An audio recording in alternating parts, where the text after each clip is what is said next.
Hello, this is Chris Cooper, and a big welcome to the Business Elevation Show. It's great to be back with you again for yet another episode. I think we're on episode 638, so there have been a few of these. The Business Elevation Show has been running weekly since September 2011, and we're one of the longest running business podcasts in the world now. And what I love to do, and is really important, is to bring people to you who are out there. They may be running charitable organisations, businesses, or they're entrepreneurs or thought leaders. We've had people on the show who've been ex-military generals and all sorts of different musicians. But what I do is care about bringing people who have a business or a charitable bent to their work. But really care about doing good and really care about contributing to the world and making a positive ripple.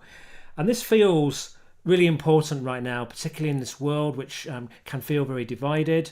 There are a lot of challenges. But actually, if we can bring good people together, and there's so many people out there doing great work and trying to provide solutions to problems, we can all realise that it isn't going down a big hole. There are millions of people out there who are contributing in so many different positive ways. They just don't get the media attention that some of the big stories do. So, trying to rebalance the perspective, we believe that in business, that good matters, and that's really important.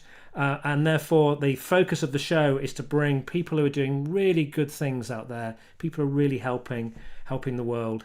And my guest today is Dan Charlish. Before I introduce you to Dan, I just want to say a big thank you to my guest last week, Carson Kelly. Carson is an amazing man, and he founded an organisation and a movement called Compassion 2.0. And what they care about is demonstrating, actually, by being caring and showing compassion, it has a significant return on investment. So we talked all about that last week and the importance of compassion. So let me tell you a bit about Dan. We're going to talk about his story from inner city streets to mountain slopes, and the story of young people who have benefited from the support of his organisation and the amazing people within his organisations who are helping young people to find confidence and to have hope and to develop a future. And this is such an important issue, an opportunity. You know, when you bring young people from inner city communities, many of them who've never even left their local area. I've met young people who actually haven't even been to the countryside, which I found astonishing in the past. And you introduce them to challenge, to freedom, and the possibility of skiing and snowboarding. Pretty cool. And that's what Dan has done. He's the founder and CEO of Snow Camp. It's the UK's only national youth snow sports charity. And since 2003, Snow Camp has supported more than 23,000 young people to build confidence, to gain qualifications, and access real career pathways. Also during the pandemic, Dan launched Stop.Breathe.Think. And this is an online national helpline service which offers free counselling to young people without the need to wait. Because counselling can take a long, long time to access, certainly in this country, and wherever you're listening from, maybe in yours too. So his organisations and the people within it have been helping thousands of young people to have incredible experiences, gain qualifications, improve their career, but also their mental health. So we're going to talk today about widening horizons, about creating opportunities for young people. We'll find out some of the top tips and things around building charities that last, because Dan's been doing this for quite a while now. And think about how can we help young people towards a more hopeful future. So a big welcome to my guest today, to Dan Charlish. Thank you very much, Chris. Lovely intro. Very kind of you. It's lovely to be here. You're very welcome. Where's home, Dan? We're in Hove on the south coast. Oh, lovely. Okay. That's a beautiful area, Brighton and Hove. Really, really, really nice.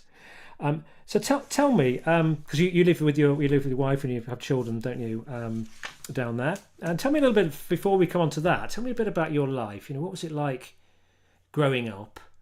And was there anybody in particular who kind of shaped who you became? Well, I think I didn't do too much shaping in the early years. As far as I can remember, I grew up in very rural Essex, sleepy little village called Kelvedon Hatch on the outskirts of Brentwood. And Yeah, lovely life. I mean, it revolved around football and skateboarding for me, as well as school, of course. And we didn't have a huge amount really to do, and that was fine. As long as I could play football, as long as I could skateboard, it really was enough for me. There certainly was no skiing. There was no skiing or snowboarding holidays. There wasn't the money for that. We had regular, summer holidays to the Gower. I went to the Gower every year. Beautiful place, but every year we went to the Gower, went Nice. camping, and that was really life in sleepy Essex. And I was always very happy, but also very, very keen to leave. The first chance I could get out at 18 to go to university, where I landed here at University of Sussex, get to live in Brighton, that things started to change, and I started to find out the person I wanted to be and meet the people that I wanted to get to know and be inspired by. So yeah, that was a big turning point for me, landing in Brighton and studying development studies and overseas aid, which was my master's degree and bachelor degree at Sussex. Fantastic. My mum, because I came from the north of England, from a steel town, and my mum still talks about how she dropped me off at university at 18, and I didn't even look back to wave goodbye. Yeah, So it, I it just was didn't feel it like was you. probably it was probably pretty similar. Landing at East Slope, halls of residence, on that first morning, I couldn't wait. I knew it was going to be fantastic, and some of my best and closest friends I made in those early weeks, and I still have them today. And what made you choose to do development studies? Where did that come from? I think it was, I really enjoyed geography. I enjoyed countries. I enjoyed different cultures, and I loved travel. I wanted to travel. I hadn't traveled much when I was younger. As I said, I left the country first on a day trip to Normandy from the school when I was about 15. Really hadn't been anywhere, and I felt like there was a whole world to discover. And I was interested in charities, and I was interested in whether I could work for an international NGO was what I really wanted to do. And so there was a great course at Brighton. There's a school called AFRAS, African and Asian Studies, and I just threw myself into it and learned as much as I could about all kinds of different cultures, and to try and give myself the chance to find that role in working for an international NGO and a chance to travel as part of my job. That seemed like the dream to me. Imagine being in a job where they would say to you, right, you're off to Ethiopia, you're off to Sudan, you're off to try to do these things that would help and that would be exciting, and importantly for me, I think hopefully making some difference. Mm. I think that was always kind of in there. My mum dragged us to church when we weren't playing football, and although I don't go to church now, I think there must have been something that percolated through from those years about needing to do stuff for others and make sure that you're doing your bit. And I think that was always part of what I wanted to do. I didn't ever feel like I'd been much use working in the city or working in media or working in something, property. I just couldn't get motivated by it. And I, have some, fantastic friends that have done very well in those industries who now help our charity. And it's great. I'm delighted when people do well in that world and then help us because they can. But for me personally, I just always wanted to do something that I think was exciting and interesting and rewarding, and it enabled me in some small way to give back. So that was the goal, to try and get that role in international NGO work.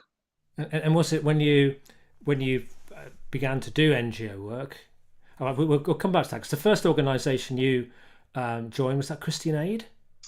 Yes, So Christian tell, Aid tell was. us a little bit about that and how that happened. Well, again, it was like after we finished university, everybody left for London to try to, find their fortune and work out what to do with their lives.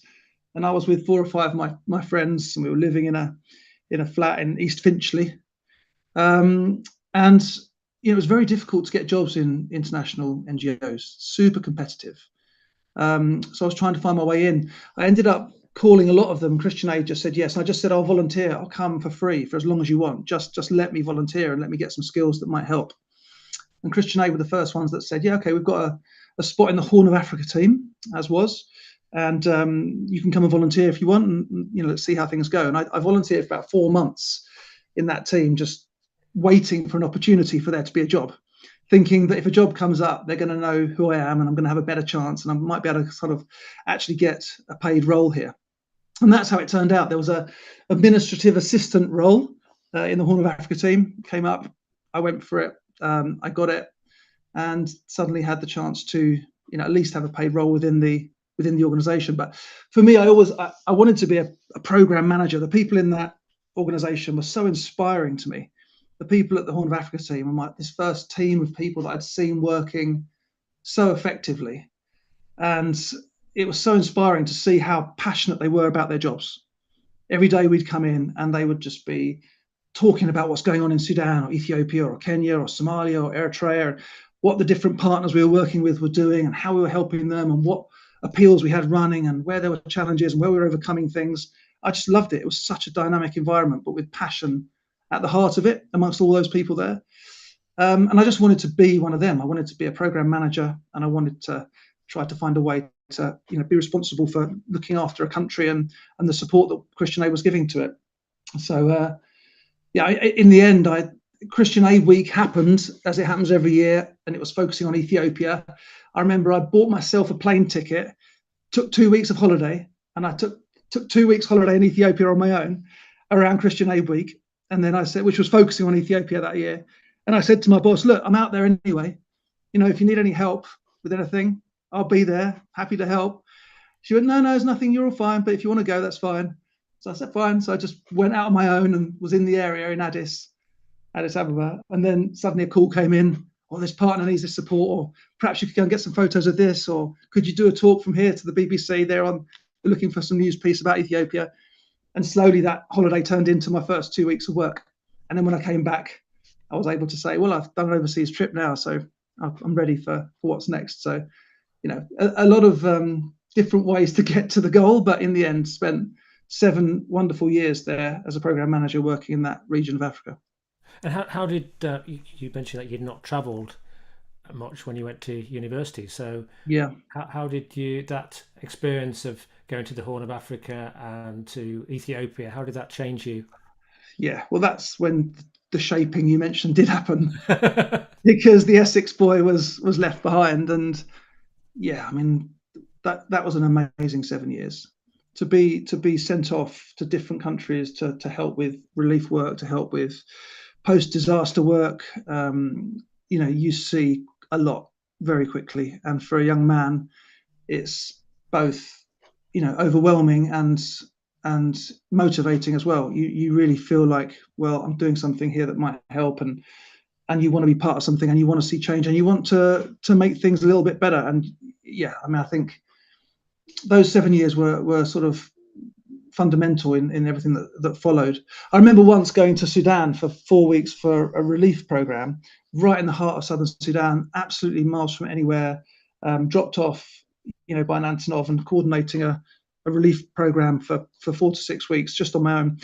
And at the end of it, coming back on an overnight flight from Lokichokio in northern Kenya to Nairobi back to Gatwick, and Gatwick to home. And it was all a bit of a blur. And the next morning I was just in Tesco's, looking at all the fruit and like 10 types of potato, having come from like absolutely nothing, barren southern Sudan, like the night before, where you could get some Nile perch, perhaps if you're lucky, and if you could find some cassava, that's what they were trying to grow. And the transition between the two, absolutely shaped my perspective and my realization of obviously how lucky I was, and we are, to have that that option to buy so many different fruits, but also just to realize, just to have that understanding of how the other half live, and that was a very important period of my life in terms of understanding what poor communities struggle with and how we can most effectively help. Yeah, and what was the decision for you to shift from that? You enjoyed the travel, and you spent 7 years in Africa, by a different place in Africa. Why did you shift your focus from international aid to the UK? I think it was a couple of reasons, really. I'd done a lot of work where I felt that sometimes perhaps it wasn't as robust as I'd hoped for the long term. You'd be doing these programs where, one example comes to mind, like DEC appeal. You'd fly in, you'd be doing this work with different partners, and I liked Christian Aid for that. It was always about capacity building with local partners. It wasn't about flying in expats and just trying to do the work. It was always about trying to resource the local community, which I loved. But there were so many agencies. There were so many people flying around with Land Rovers and trying to like get to where the media were and trying to get their flag shown for the funding and trying to work in the same areas. And there was this duplication of effort and the coordination wasn't very good. And the UN was trying its best to manage things. And, you know, I know that that's partly just how things work in a relief situation. It's a little bit chaotic. It can be really hard, especially after a disaster or a famine or something. But I just found it quite difficult to see where long term we were making real difference. And, you know, you had this risk that you'd put all this work in and then there'd be a coup or there'd be a war or there'd be a different political, you know, party come in and it would all be sort of swept away or taken away or given to another party. It felt like you were a very small cog in a really big machine that had to be there. I totally understand that it has to be there, and the international development world is, you know, some amazing people that work in it with huge, you know, passion, and thank God for them. But for me, I started to feel like I really can't. I'm not sure I can do my whole career here. I'm not sure that this is where I'm meant to be long term, in terms of being able to see the real impact of what I was doing, and feeling comfortable with being part of that massive machine.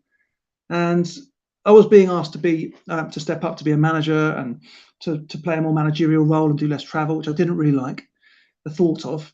And it just coincided with an opportunity to start again in Stockwell, in South London, where I was living, amongst 5 really rough inner city estates, like quite difficult areas, proper inner city London, and the chance to do something else. And yeah, that came up at the point when I was thinking all this about international development and whether it was going to be for me for the rest of my life. And I took that step, took the jump, and decided to take a risk and give up the job with Christian Aid and start something new. And tell us about what you started. Well, I must admit, the first week I wasn't sure I made the right decision. I was essentially, there was a very big church on the Clapham Road between Stockwell and Clapham North in London, in South London. And I knew the vicar, a lady called Penny, and she was a lovely lady, very socially focused, really wanted to do stuff in the community, but she had a tiny congregation and a massive church that was being underused. And so we sort of had a chat that perhaps we could have the front of the church for the churchy bit, and I could have the back of the church and the crypt for some social stuff, youth projects, senior citizens projects, family programs and things. Because I really loved the idea of going from that international development side of things, where everything was so big and so vast and you know, for those challenges I just mentioned, to something really small and contained, where we were just going to develop a community hub for these 5 estates and try to do something where every day we knew we were doing something positive. And so the church was supportive, and they gave us the space, and Penny was supportive to like allow us to set the social program up, the community program. And we started developing youth projects, family projects, and senior citizens projects out of the back of the church in this big room that was converted. And we converted the crypt, which was like a classic, you know, scary C of E 18th century crypts. We got an EU grant to completely renovate and turn into a youth centre. And so we had pool tables, table tennis tables, we had an Xbox corner, we had a little kitchen, we had a DJ booth, you know, and we started seeing all the young people from the estates coming there. And we recruited some youth workers and we started running this community hub. And I loved it. I loved it. You know, you could see the young people from the street coming on the youth nights. You could have the mums come into the family programs with their little brothers and sisters. You had the grannies and the granddads come into the senior citizens program to play bingo and have that social side of things. And it was a proper community hub, and, you know, slightly chaotic, but really authentic. And I loved it for that I was in control of, like, this is our thing. This is what we're doing. These 5 estates, these people. Yeah, it was very different to the previous role, but for all those reasons, I found it very rewarding, and I'm delighted to say it's still there to this day on the Clapham Road. So if you're passing, it's called the St John's Community Development Project, and it's still going. So it was was very important for me to be able to make that step, I think, and sort of have the opportunity to have a building that we could do these things from, and Yeah. test out what community development in the UK looks like, and Yeah. how you can sort of do it. And yeah, it was a very, very enjoyable time. I've got a question that sort of cropped up, um, and that is that that you were 7 years working in Africa for Christian Aid, and presumably you were earning a living while you were doing that. And actually, for anybody at any point in time, it can be quite a brave step to go and do something that you did, which feels very service and community led, and may not, certainly in a short term, look after your interests. I'm guessing I've not had this conversation with you, but yeah, I'm kind of interested. You seem very purpose led rather than focusing on your career as such. You focus Yeah. on doing the right thing. I'm just kind of interested how you made that decision at that time, or was when you got friends working in the city and probably started driving Yeah. probably quite nice cars and Yes. Yeah. All that was happening. I don't know. I think I've always been. I want to enjoy my jobs. yeah, I've been lucky in the sense that I think that, and not that people working in the city don't enjoy their jobs, but I wouldn't have enjoyed it. And I think I've always tried to tell myself, look, you've got to do stuff that's going to motivate you, and you're going to enjoy it, and it's going to feel rewarding, and then you'll be good at it. And I think if you've got that sort of passion for something, then it's kind of infectious, and people start to do things around you, and you can build something. And I love building things that other people get involved in and support, and that's sort of what I've been doing for the last 25 years. So it wasn't, and also I was a single man back then. I didn't have huge costs to yeah, deal with. I had a rented room in Stockwell. It wasn't really top of my mind to need to like have to sustain a BMW or something. I just wanted to do these things to work out where we could have the most impact, and could we grow something. And and there were obviously, we had salaries at the charity, and that yeah, I wasn't starving or anything. It's just that I just enjoyed doing those roles and focusing on where we could have most impact, and trying to learn in those early years, like what has the most impact? How do we do this? How do we sustain these charities? How do we grow them? How do we build a staff team that is as passionate as you are about things? How do we motivate people to come, and motivate funders to support you? Funders, corporates, individuals. With every charity, you have to have this community of people that also believe in what you're doing, and they mm, have to back you, because you're not selling anything. There's no income from that perspective. You've got to raise it, and so you have to learn quickly about how you apply for funding, how you apply for grants, how you talk to companies about company partnerships and support, and how you motivate people to get behind you and get behind the vision. And that was another really important part of those years, in terms of working out how to best do that when you do want to set something up on your own. How you get the people behind it to make sure it's a success. yeah, yeah, yeah. Thank you for that. So how did this eventually lead to Snow Camp? Well, we had this Xbox corner in the youth centre, and the young people would come like in the evenings, and they'd all be going on table tennis, snooker, and then Xbox. And mostly they'd play FIFA football games, but they'd occasionally play these snow sports games. They had a snow sports game where they'd be coming down the mountain on a snowboard, and we'd often have these conversations after youth centre about what they're doing in their lives, and what direction they're going in, and any challenges, and how could we help. The youth workers would all come in. And this one night, I just sort of said, look, you guys have been playing this game. Do you ever think you're going to get to do this for real? And everyone just, I mean, literally laughed in my face, as if I was a nutter. Of course not, man. Look where we are. We're in the heart of Stockwell. I've got five brothers and sisters. My dad's gone. My mum's struggling. I'm living in this high rise just down the road. You know where I live. You come visit me. Do you know what I mean? This is it. This is as close as we get. And all of them were looking at me like that. I thought, that is sad, but also true. And I felt that that wasn't right. I didn't ski when I was younger, but I was able to do a snowboard and ski season. After university, I went to Maribel for 6 months, and I worked for a pub, and I Yeah, snowboarded every day, and I worked in the pub every night, and I made it happen for myself to get that experience in the mountains and develop that passion. And so I was passionate about snow sports, and I was wondering, how could I bring my passion for snow sports into the youth work that was going on at Stockwell? And at that moment, when the young people looked at me and said, of course not, we're never getting to do this, I thought, well, you say mm, that, But maybe if we all get together, we can use this as an example to show what's possible if you all pull together and work towards something. And I had some friends that were in resorts, in France from my season, and I had some people that wanted to help and volunteer. And we together put together this idea of can we take, as it was, 13 young people from that youth project in Stockwell away for 1 week in the mountains, teach them to ski, teach them to snowboard, show them this environment of snow-capped peaks and inspirational landscape that would be so different from the oppressive inner city environment that they grew up in every day.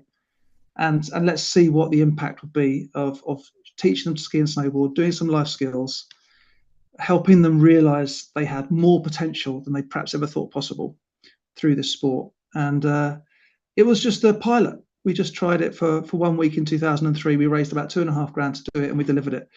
And the impact of that week, seeing those young people and the way they changed from being there when they came back to Stockwell, was the critical moment in deciding we have to try and do this on a wider basis, and found a charity around it. Fantastic. Well, we're going to go to commercial break now. And I certainly find it fascinating listening to Dan's story, and how Dan's purpose-driven approach to want to help and want to serve others has led to not only the Stockwell project and his work in Christian Aid, but also this incredible organisation called Snow Camp, which has helped thousands of young people to experience something that they wouldn't have had the opportunity to do. So just really interesting to hear, that journey that you've been on in doing that, Dan. So after the break, we'll find out a little bit more about Snow Camp and how it helps, and Stop, Breathe, Think, and also find out what Dan has learned about evolving and growing charities, maybe about how to access funding and things like that, and also for people who are listening who might know young people who need help, maybe how they could get those young people involved and supported. So we'll be back again with you in just a couple of minutes. Do join us after the break.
Hi, this is Chris Cooper. I'm with Dan Charlish, and we're talking about Snow Camp and also Stop, Breathe, Think, and really Dan's journey through from Christian Aid through to developing these organisations to help young people, which I think is really important. I mean, what I hope is it inspires you to think, whether you're in business or you're an entrepreneur, or whether you're considering a career with NGOs, non-governmental organisations that do good. Have a think about what you can learn from this, and have a think about how you want to contribute and do good. We can easily get locked into doing something as well which isn't aligned to purpose, doesn't energize us and fulfill us. Dan talks about that in the last section, about he wouldn't have felt energized working in the city, but he felt drawn and compelled to helping the kind of organizations that we've talked about. Just before we start again, I'd like to say thank you to Craig Goldblatt. Craig introduced me to Dan. Craig is a fantastic guy, does all sorts of speaking and values workshops, and I know is really developing schools in Burkina Faso when I first met him. Incredible guy, and I know he's been very supportive with Dan too. So thank you, Craig, for the introduction. So maybe you could tell us just a little bit more about how Snow Camp works, and maybe how it's impacting young people, Dan. Sure. So 2003, we did this first week. We took 13 young people from Stockwell to the Alps and just tested the idea as to what happens if you take a bunch of young people from these inner city areas and you show them this environment, you teach them these skills, and you do a life skills course alongside it. And what we learned was that, with youth work, engagement is like half the battle. If the young people want to do these things with you, then you can do all the youth work almost by stealth. And snow sports are like that. Like, they're out of reach for so many young people. They're aspirational. They want to do it. They've seen them on the telly. It's cool. But like, they knew when I spoke to them about this, they knew they'd have no chance of doing it themselves. So therein lied something that I think was important for the charity in terms of growing it. We knew there were fabulous charities doing loads of stuff with the outdoors, Prince's Trust, Duke of Edinburgh, Fairbridge, using caving and climbing and walking and tall ships and anything that got young people out. I was always pro all of that, but nobody was doing snow sports. And I really felt, having come back from the first trip, that snow sports turned out somewhat by fluke just to be an amazing youth work tool that we weren't using. Because not only were they out of reach, and they were aspirational for young people, so young people wanted to get involved. So if you went into a youth project and started talking about snow camp, they'd be like, what? Even the least engaged young people would be leaning in like, what, we get to go skiing, we get to go snowboarding. Like, really? It's like, well, yeah, this is the contract we have with your youth project. If you do this, we'll take you there and we can make this happen. So there was this engagement from the start that I thought was really important around snow sports. But then there was just these wonderful benefits that helped us. We've developed programs now that go from beginner right the way through to instructor. So the days of just doing a residential like we did in 2003 have long since gone. We have a journey of programs through that have the mountains at the very end of a year, where young people have that as the final carrot. If they stick with us through all the other programs, they get that mountain visit right at the end. And we work through all the inner city areas of London and Manchester and the Midlands and Scotland, finding young people to put on these programs and to help them. But that's not how it was right at the start. But right now, that journey is really important. And the central part of that journey really is the same, which is the snow sports themselves can teach young people a lot about themselves. I think if it was like stand-up paddleboard camp, it would be almost too easy. I love stand-up paddleboarding, but you stand on a paddleboard, you paddle, it's kind of done, right? Yeah. If it was kite surf camp, it would be too difficult. There's a lot to get your head around with kite surfing. It takes a long time. It's quite hard to do. It wouldn't really work. But snowboarding and skiing, it just has the right amount of determination and overcoming of fear required to achieve what you want to get to. You have to persevere. You have to commit. You have to listen. You have to pick yourself up. You have to decide to keep going, even though it's really strange and you're out of your comfort zone. But after 2, 3, 4 days of effort, you start to see progress. And suddenly you're coming down a slope, you're linking your turns, and your arms are in the air and you're whooping and feeling like top of the world. And for us, that was like the perfect amount of effort required for a young person, for them to learn that dedication is important, commitment's important, not giving up is important, overcoming fear is important, listening, focus, teamwork. All of that gets you to that point where suddenly, if you've not given up and you've gone through all those personal development, you've given that all the effort it needs, you have this reward with the skiing and the snowboarding. You're suddenly linking your turns. And for a youth worker at the time, that is a golden moment, because in that moment, you can say to that young person, look what you've done. You've persevered, you've committed, you've listened, you've focused, and here we are. Now, it's not a team sport. Nobody else has done this, but you have come back time and time again, and now we've got this result.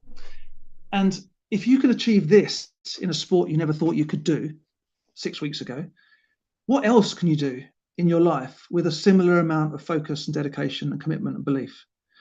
And you can see that penny dropping with a young person when they realize, well, yeah, I have done this. I have achieved this. I never thought I'd do this sport, and yet here I am. And so, as a way of showing them their own potential, almost releasing that sense of their own ability and widening their horizons and their aspirations to perhaps not just try to get a job at the corner shop, but you could start your own company. You could lead a business. You could aim high. You could achieve so much more than perhaps you think. You've got it in you to do that with the right level of focus, determination, commitment, perseverance, etc., and passion. And I think snow sports just turned out to be an amazing way to show young people that for us. And because it was cool and out of reach and enjoyable and fun, the young people kept coming back. And so you do the session on the slope. We use Hemel Snow Centre, for example. We use Manchester Chill Factory. We use Tamworth Snow Centre. We do the session on the slope, and then we'll have a classroom session afterwards, looking at all these kinds of things. And it's always a balance between the slope and the classroom, and those sessions about personal development. And you can do all that almost by stealth because they love the snowboarding, they love the skiing, and they want to be there for that. And then suddenly they're getting qualifications, and they're getting the chance to be an apprentice. They're getting the chance to find a job within the snow sports industry. They're getting their BASI Foundation qualification so they can be a basic level instructor. And the journey that Snow Camp takes them on from over the course of a year is to make sure that by the end of it, they've got a passion for snow sports. They've got a qualification that they can use to find themselves employment that we can help them with. And most importantly, they've left behind that gangs and knives and drugs and social problems and whatever it was they were involved in before. And they've got a different path with snow sports at the heart, with mentors that want to support them, with our program managers that believe in them, and with opportunities at the end to find employment and a different career for themselves and a different journey than perhaps the one they were on. And if we can achieve that at Snow Camp, and we try to do that year after year after year, then we'll be very pleased and we're doing the right thing. And if we can have that impact on young people in our own small way, using snow sports as that hook, then that's what we're all about, and that's what we want to achieve, as much as we can. And we're always looking to grow the programs and to help more young people and to spread into new areas. And that's been the journey over the last 23 years, from that first trip from Stockwell to creating a national charity with 25 staff now, all passionately working to try to help young people across the country, but using this journey of courses as their structure through which they do that. And it's been a lot of fun. It's been a lot of fun developing it. I've enjoyed every minute. It's been a massive privilege to work with amazing people and see so many young people come through and have so much support from the snow sports industry and support from some of the snow sports celebs, and just people getting behind an idea then gives it the ability to grow into something really special. Amazing. And what's the sort of criteria for a young person to get involved? Well, essentially, they have to not have any means to go skiing or snowboarding themselves. Obviously, everybody's a beginner, right? Everyone's a beginner, and that's really important because creating that level playing field and the first lesson is so important for young people. Because when they're playing basketball or football or whatever, there's always the big kids that are brilliant at basketball or football. There's always the little kids that are last to get picked, and it just replicates that hierarchy across the board. And snow sports just levels it. The big guy that's normally great is falling on his face. The little guy is coming around him, getting it more quickly, going, wow, finally, something I'm better at. Big guy has to learn to laugh at himself, pick himself up, dust himself off, and be like, no problem. Little guy can actually help him. All of this is wonderful stuff that you can get from creating a level playing field that's quite hard to do amongst youth work. So, for me, like, the snow sports will always be like absolutely central to it in terms of the way that it helps us work with these young people. And I've forgotten what the actual question was now. What did you ask me before that? Yeah, that's about criteria for young people. Oh, right. So sorry. So firstly, they can't have done it before because that creates the level playing field.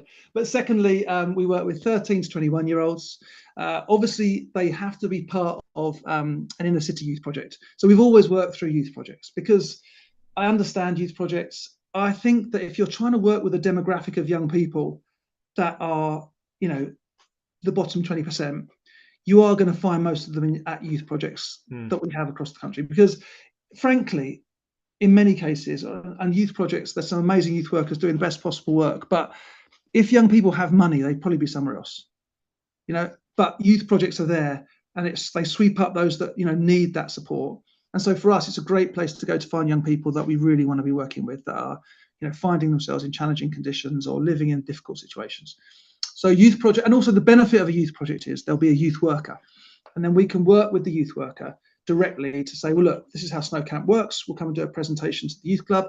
You're going to pick the 10, 12 young people that you want to bring on our first beginner course. And that's helpful because you know them. You know the young people directly. We don't. So you'll know who can cope with it, who's ready for it, who perhaps needs some more training first, etc. You'll curate that group, and then they'll come along to the first tracks program that we run over summer. There'll probably be 4 or 5 other youth projects that are coming on those days too. And we start the process together, going from beginner to development to excel to instructor and into apprenticeship. And that's the journey over a year at Snow Camp.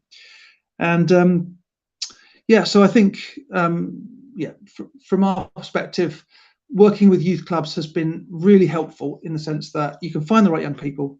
You can work with youth workers that love the idea of opening this opportunity up to young people too, and they can help manage it from their end. And also, we do have sometimes discipline issues. Of course we do. We're dealing with young people that have got some seriously challenging backgrounds. So, if there are things that happen on the slope that you need help with, if you can grab a youth worker that works with that young person day in, day out, they're the best person to help deal with that. Say, come on, let's have a little chat, let's have a time out, and then we'll re-engage again. So for us, it's always been through youth projects that we've delivered the programs, and that's worked well. Excellent. So just tell me a little bit about Stop.Breathe.Think and how that came about and what it does, and then we'll.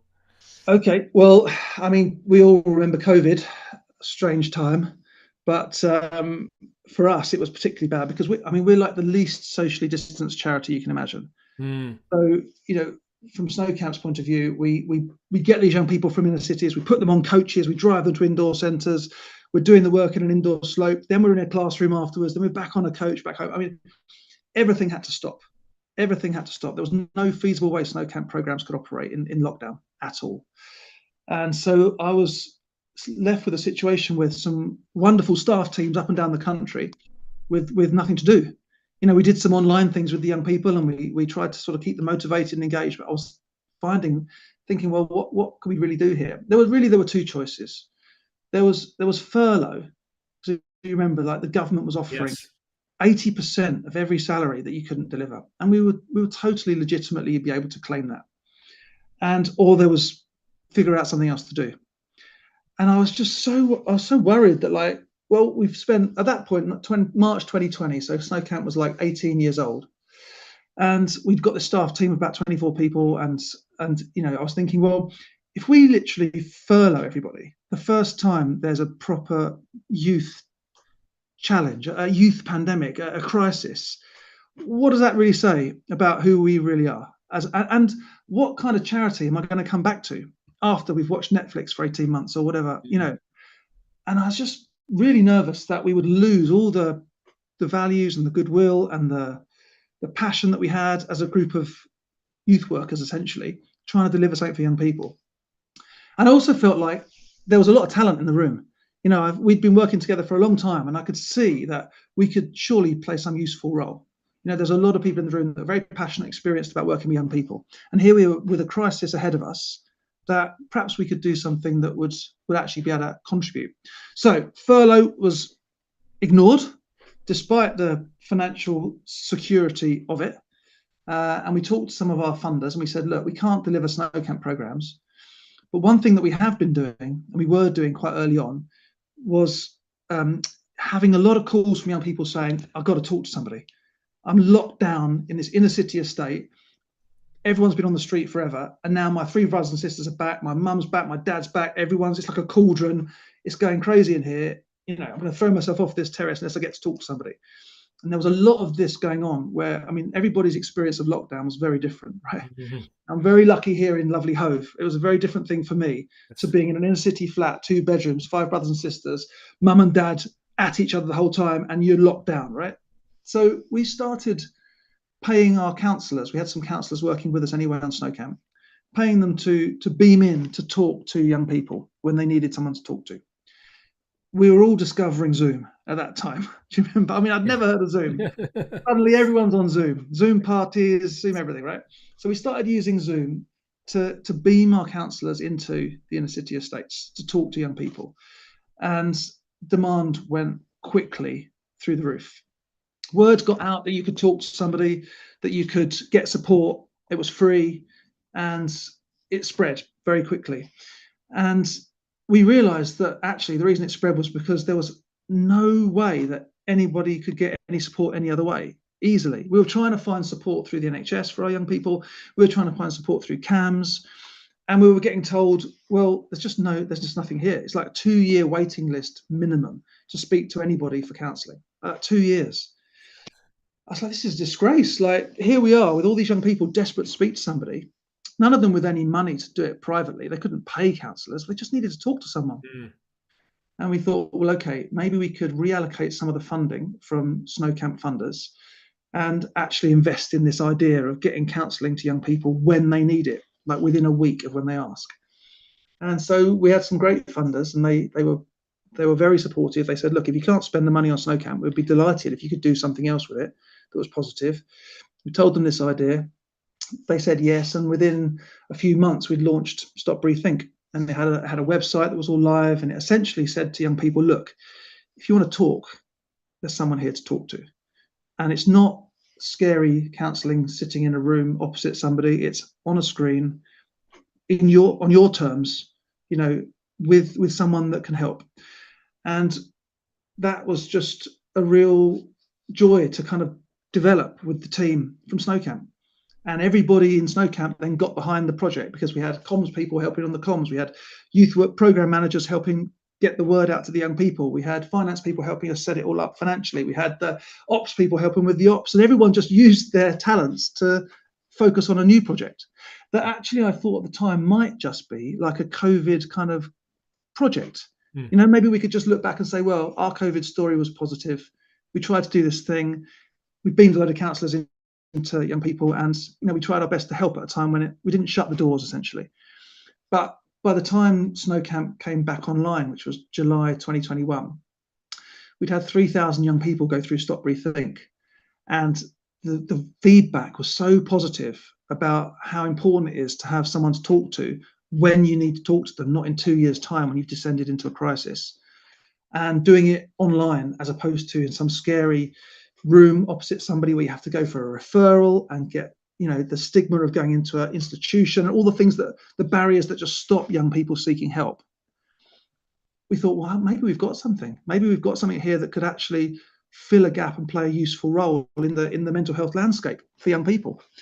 And so we decided, well, for better or worse, we're going to do two things now. We're going to wear two hats. We're going to try and grow both charities. We're going to try and fundraise for both charities, and let's see where this can take us, because we were so passionate about seeing how young people's mental health could be supported. And we discovered by that point that it was so difficult for young people to find support any other way, with our current situation that we're in.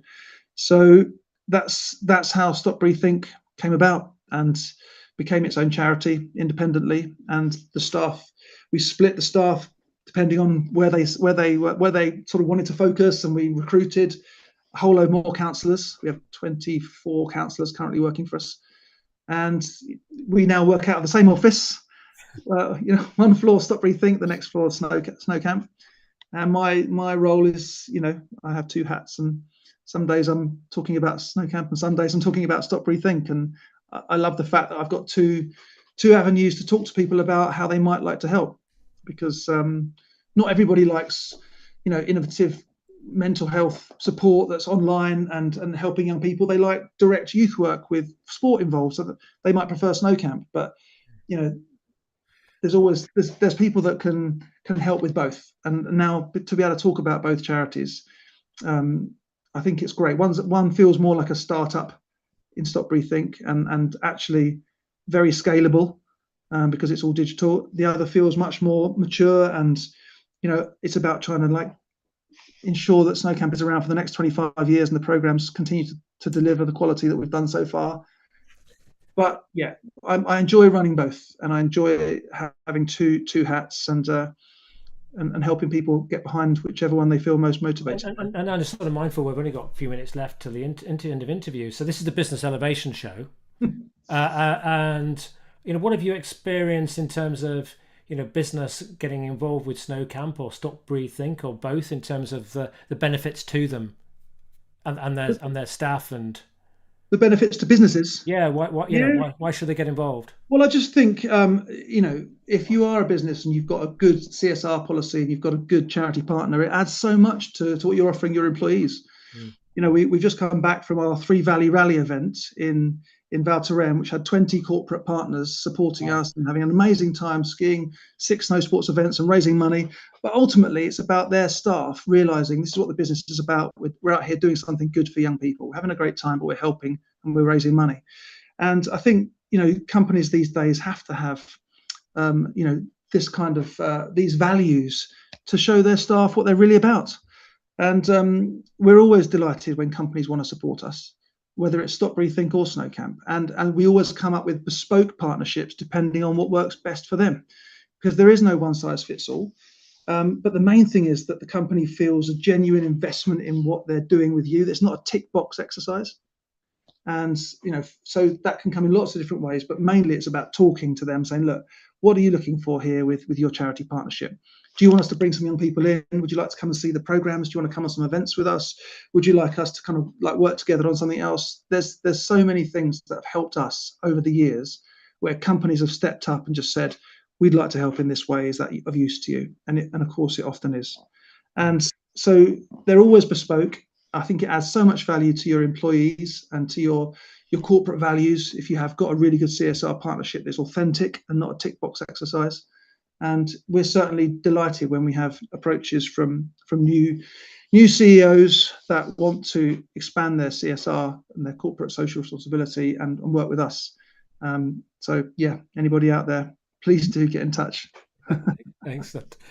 Excellent. Well, we've just got really a couple of minutes left of the interview. I wonder, have you got any sort of, for other people who might be thinking about setting up something charitable in nature, do you have a top tip or two that you would share in about 90 seconds? 90 seconds. What do we say? So look, I think if I look back over 25 years, you've got to have passion. There's no point starting something unless you're passionate about it yourself, because then you can bring other people in and it's infectious and you can lead from a position of passion, which I think is important. You've got to be able to build a community underneath you. It can't just be you. You've got to find ways to involve funders and partners and corporates and individuals. People have to feel invested in what you're doing and feel proud to be part of it. And that's so they're not just giving. That's why we've never shaken the tin on a high street. I don't really want £2 a week from people that just feel like they've been a bit mugged on the street. I want invested people that understand what we're doing and want to be a part of it and want to invest. And I think that's really critical to try and build that community under your idea and under your sort of cause. And then you need a good team. You can't do anything without a good team. I've been so lucky to have amazing staff that have worked with us over the years. And our senior management team now is made up of people that have been here all over 10 years. And if you can build that group of people that are able to give the best years of their careers to this idea that you've all had together, and they're passionate about it and they believe in it inherently, then you really can do something. But you just can't do it on your own. You've got to recruit people that are way better than you at all these different things, and then give them the scope to be the best they can be. So good team, good partner underneath you, and good passion. Thank you very much. Well, I'd just like to say a big thank you to you and your team at Snow Camp and Stop, Breathe, Think for the incredible work you've done, and all the young people that you have supported, and also to those organisations that support you with funding and make it possible that it can all happen, because it's so important to invest in our youth, isn't it, and support those people who are disadvantaged to level things up and give them the opportunity to realise their potential. So thank you so much for all of that. And if you want some more information on Snow Camp, go to snow-camp.org.uk. I'm sure through there you can find out how you can help. You can also go to stopbreathethink.org.uk as well and check that out too, and get a more of a sense of the incredible work that's done to help our young people in the United Kingdom who really do need help to move from the inner city streets and to take them to mountain slopes and see the height of what's possible is incredible. So thank you very much for giving people confidence, hope, and a future. And if you've got any questions or comments, you can send me an email to to hello@chriscooper.co.uk. I'm sure you can also track down Dan as well through Snow Camp organisation and Stop.Breathe.Think as well. And connect with us on LinkedIn and things like that. But if you do connect with us on LinkedIn, let us know where it's. Let's send us a little note as well. And why? So thank you, Dan. Thank you, Chris.